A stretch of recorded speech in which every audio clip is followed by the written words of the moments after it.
do you know what limitations to look for when you assess athletes? Now, you might know the goals, which tells you where to go and maybe outlines a set of potential paths. But if you don't find the limitations, you won't see the obstacles in some of those paths. And once you find those obstacles, then you get to figure out how you can either overcome them, go over them, or go around them through some other path to get towards your goal.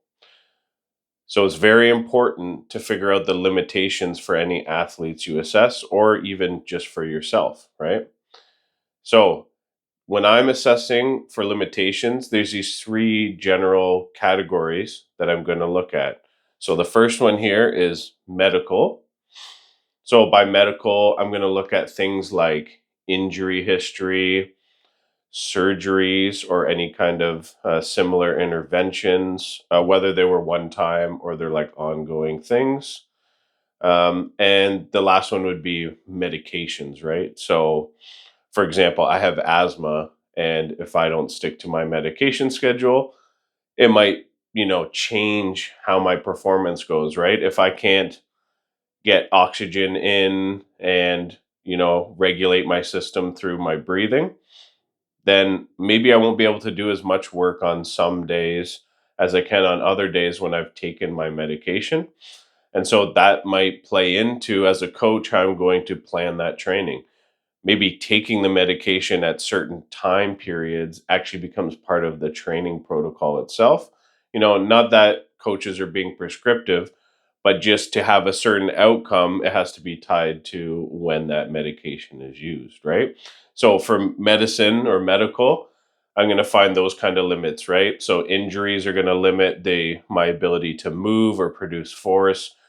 Surgeries as well. Maybe I have to rehabilitate something before I can get to the actual training that leads to the goal. But again, that's still training. It all falls into one umbrella. So you need to know those limitations.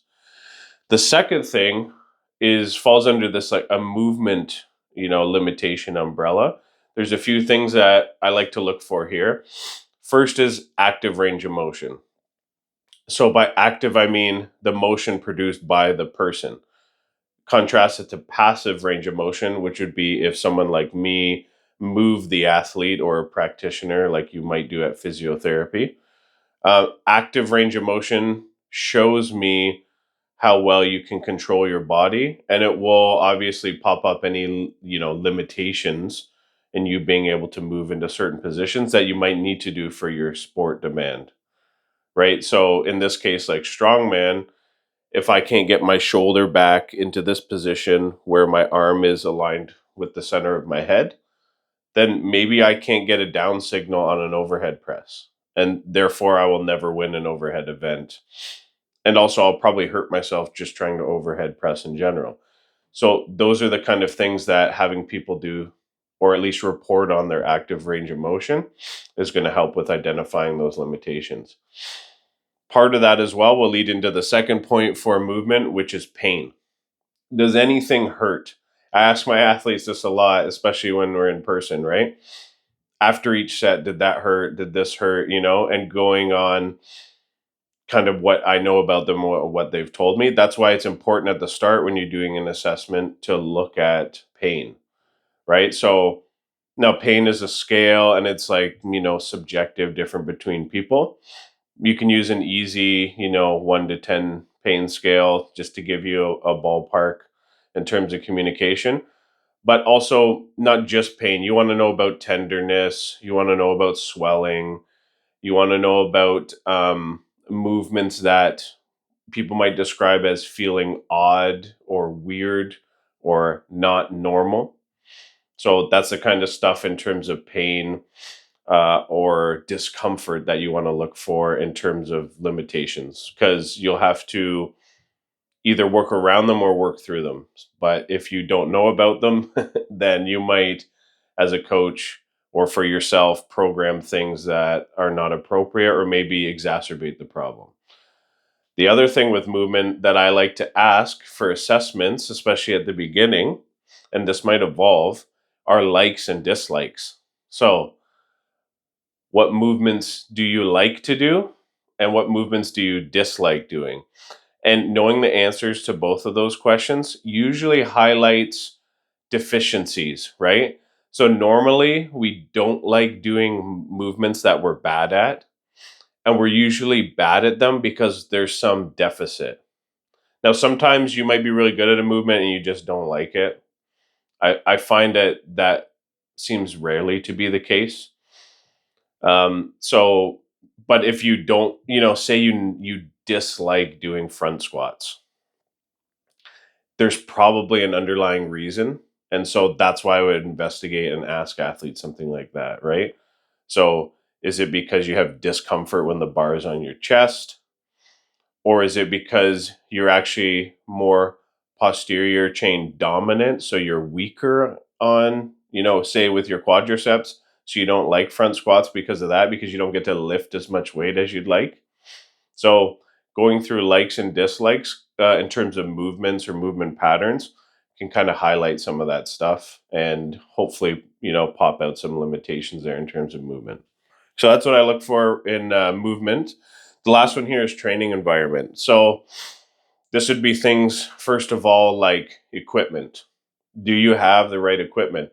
If you want to, be a top level strongman and wherever you train has no farmer's walk handles or no yoke, no Atlas stones, it's going to be way harder to get there. Now, it doesn't mean you can't. You have to, figure out some ways around this, but that's a limitation, right? And it needs to be factored in when you're going to plan training. The next one would be access. So imagine the gym you train at only has certain hours, and based on your lifestyle, your goals, and everything else we talk about in assessment, you can't get there at the right times. Or when you get there, it's really busy, right? It's closed late at night when that would be ideal for you. So that's a limitation. You have to figure out how to address that, right? Are you going to get up, early in the morning to train heavy? Generally not a good idea for most people if they roll out of bed and start to lift 3 times their body weight, right? So that's a limitation with access to the equipment, not just the equipment itself. And then the last one here under training environment would be more outside of the gym, like travel and weather, right? So imagine you have access to field stones, something strongmen are tested on, but they're only outside. And so that's a limitation, right? So you wanted to do your stone runs today, but it's snowing or it's raining, right? Same with travel, right? So if you have to travel 45 minutes each way to the gym and you have a job and family and all this other stuff, that's a limitation, right? How are we going to fit that in? Also, how will it affect you to be sitting for 45 minutes before your workout? And then imagine if you sit all day for your job as well. So then there will be things before you start training that need to be addressed, right? So that's kind of limitations from that kind of perspective. So hopefully that gave you kind of a broad overview of a bunch of limitations, areas that I would look into when assessing athletes. Just to summarize, we have medical, movement, and training environment limitations. There's others, but these are the major ones that will give you a really good picture of how these can become obstacles to somebody's goal and how you can then find solutions to work around them. So if you like my overview of assessing limitations for athletes, then I think you'll really enjoy the deep dive I take on this as part of the Strongman Training Assessment course that I'm putting together on the Strength Network.